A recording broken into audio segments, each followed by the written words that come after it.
فاطر اور خالق میں فرق یہ ہے، فاطر کا مطلب ہے مخترع، یعنی بغیر نمونے کے بنانے والا۔ ایک چیز ہے کہ اس کا نمونہ موجود ہے، آپ اس سے دیکھ کر بناتے ہیں، اور ایک یہ ہے کہ نئی ایجاد کی جاتی ہے۔ تو فاطر السماوات والارض کا مطلب یہ ہے کہ اللہ زمین و آسمان کو بنانے والا ہے بغیر نمونے کے۔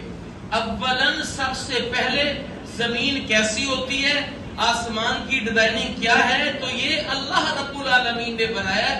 اس سے پہلے زمین و آسمان کو بنانے والا کوئی نہیں تھا، اور بعد میں بھی وہی اس کا قادر مطلق ہے۔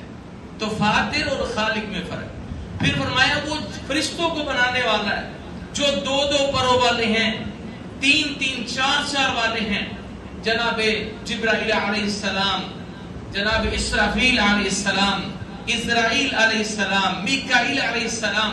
اور جبرائیل علیہ السلام کے بارے میں تو محبوب پیغمبر علیہ السلام نے فرمایا، جو یہاں بیان ہوا کہ دو دو چار چار تین تین پروں والے، جس کے لیے چاہتا ہے اسے زیادہ کر دیتا ہے۔ اللہ کے رسول فرماتے ہیں معراج کی رات میں نے جبرائیل امین علیہ السلام کو ان کی اصلی حالت میں آسمان کے افق ایک کنارے پر دیکھا۔ جناب جبرائیل علیہ السلام اپنے 600 پر پھیلائے ہوئے کھڑے تھے۔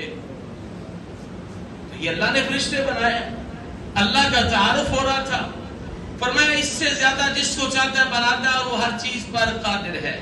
دوسری آیت، ما یفتح اللہ للناس من رحمہ، اللہ تعالیٰ اپنے بندوں کے لیے رحمت کے دروازے کھول دے۔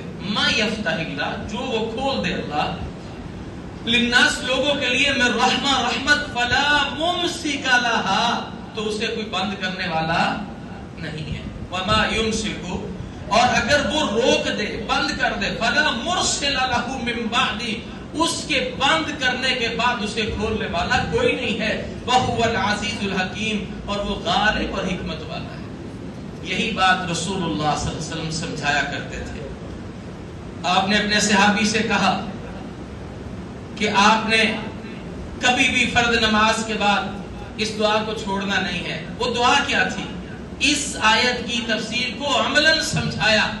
وہ دعا یہ تھی، لا الہ الا اللہ وحدہ لا شریک لہ، لہ الملک ولہ الحمد وہو علی کل شیء قدیر۔ لا الہ الا اللہ وحدہ، اللہ کے سوا عبادت کے لائق کوئی نہیں، وہ اکیلا ہے۔ لہ الملک ولہ الحمد، اسی کے لیے بادشاہی ہے، اسی کے لیے تعریف ہے۔ وہو علی کل شیء قدیر، اور وہ ہر چیز پر خوب قادر ہے، قدرت رکھنے والا ہے۔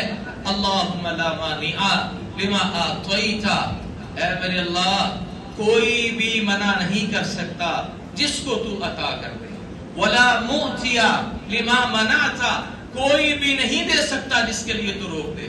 اگر اللہ دے دے اسے منع کوئی نہیں کر سکتا، اللہ منع کر دے روک دے اسے دے کوئی نہیں سکتا۔ ولا ينفع ذا الجد منك الجد، اور نہیں نفع دے گی اس اللہ کے فیصلوں کے آگے کسی کی بزرگی، کسی کی جد، کوئی کسی کی حیثیت اللہ کے حکم کے سامنے دو برابر نہیں ہے۔ اور یہی بات اس آیت مبارکہ میں سمجھائی گئی، ما یفتح اللہ للناس من رحمہ فلا ممسک لہا، اللہ لوگوں کے لیے رحمت کے دروازے کھول دے، اسے بند کرنے والا کوئی نہیں ہے۔ وما یمسک فلا مرسل لہ من بعدہ، اللہ روک دے تو کوئی دینے والا نہیں ہے۔ وہو العزیز الحکیم، اور وہ غالب اور خوب حکمت والا ہے۔ آیت کے آخر پہ اللہ کی صفت بیان ہوئی، اللہ عزیز ہے، اللہ حکیم ہے۔ یہاں اس صفت کی حکم کے ساتھ مناسبت ہے۔